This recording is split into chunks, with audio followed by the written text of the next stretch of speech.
बोला। जय श्री राधे राधे। ममता मिश्रा के यूट्यूब चैनल पे सभी भाई, सभी बहनों, सभी दोस्तों, सभी मित्रों को मेरा दिल से नमस्ते। आइए, एक बहुत सुंदर, बहुत प्यारा ज्योतिया व्रत आया है और उसका ये बहुत सुंदर, बहुत प्यारा से सोहर सुनते हैं। अगर गाना अच्छा लगे, वीडियो अच्छा लगे, कमेंट बॉक्स में कमेंट करके जरूर बताइए। और इसको सब महिलाएं अपने पुत्र के लिए ज्योतिया व्रत का व्रत करती हैं। जय श्री राम। मचिया ही बैठिया धनिया तो पिया से रज करे, पिया से रज करे हो। पिया लाई देत्या चटकी नरिया चुनरिया बड़ी सुंदर, चुनरिया बड़ी सुंदरी हो। पिया लाई देत्या चटकी नरिया चुनरिया बड़ी सुंदर हो। बोलिया उताऊ धाना बोलियो बोलायु नहीं जान्यो, बोलायु नहीं जानियो। बोलिया उताऊ दाना बोलियो सुनाता निक लागई हो। धनिया जब खेल आगने हो, रिलवाया गनवानी के लागे, आगनवानी का लागे, देखा तानिक लागई हो। धनिया जब खेलैया गने हो, रिलवा देखा तानिक लागे, देखा तानिक लागई हो। इतनी बचन सुनी धनिया तो माना दुखित भाई, माना दुखित भाई हो।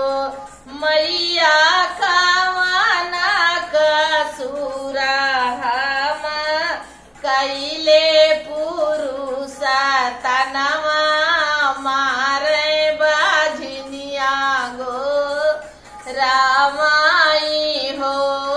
मैया कावाना कसूरा हम कैले पुरुष तनवा मारे बाझनिया गो रामाई हो। भोरवाही तिरियाना हानि सूरुज पैया लागी, सूरुज पैया लागिया हो।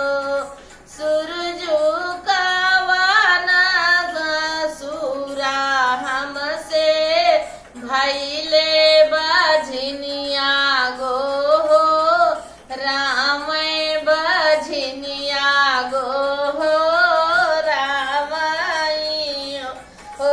सूरजू कवाना कसूरा हम कैले बझनिया गो राम, बझनिया गो रामाई।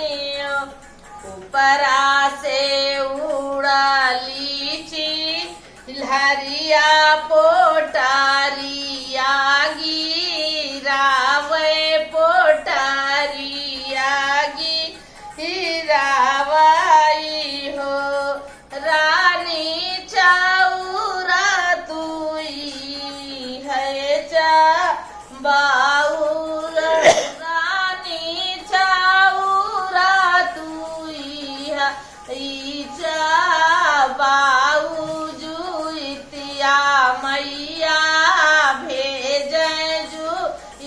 हलिया माई के चाउर हो। 8 महीनावा के बीताता नावा एके लागत नावा एके लागत हो। सखिया गने में रोवा थे हो रिलवा महलिया उठे सोहर महलिया उठे सोहर साखी न गावे सोवर हो। आई गए क्वार के माहिनवा जुइतिया रतवा जीवतिया रतवा हो। बहिनी को रावा मालाई के हो रिलवा जीवतिया माई का पूजा जुतिया माई का पूजाई हो। बहिनी को रावा मालाई के हो रिलवा जीवतिया माई का